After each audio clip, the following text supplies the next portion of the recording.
So, Nixon was winning the race of fall of 1968, and Humphrey was scrambling for extra poll numbers. Nixon was in the lead, and he was comfortable. And when it was getting close to election days, Johnson decided to, because he was on Humphrey's side, he decided to stop the bombing of Vietnam and to raise poll numbers for Humphrey. And that's exactly what happened. Humphrey's poll numbers raised overnight by good numbers, and just that was all just 5 days before the election. And now it seemed Nixon was the one scrambling for extra votes, and Humphrey was taking Nixon's place, being comfortable. The war was going to end, which many of America's citizens wanted it to. There was already protests wanting the war to end. People like Muhammad Ali avoiding the drafts, and no one wanted to go to the war.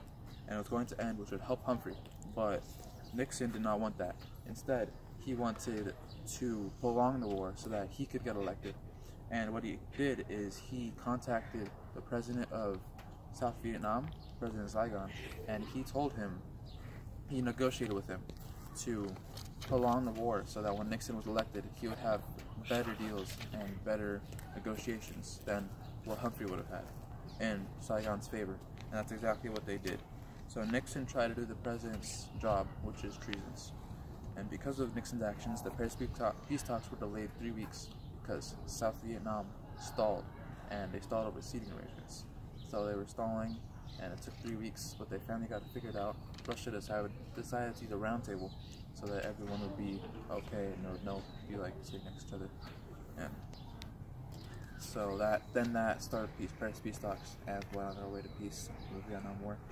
And then President Johnson planted a CIA bug in President Saigon's office, and that helped us find out that Nixon was committing treason. Now, not only were the Paris peace talks delayed, but the end of the war with it, which many people wanted. So the war prolonged, and in those 3 weeks, thousands of Americans were drafted, and many which not want to be drafted. No one wanted to join the war, a war that nobody supported, a war fought for no cause, where discrimination is still going on back at home, and President-elect Nixon was responsible for the many deaths that occurred in that war, and that's why President Nixon is guilty of treason.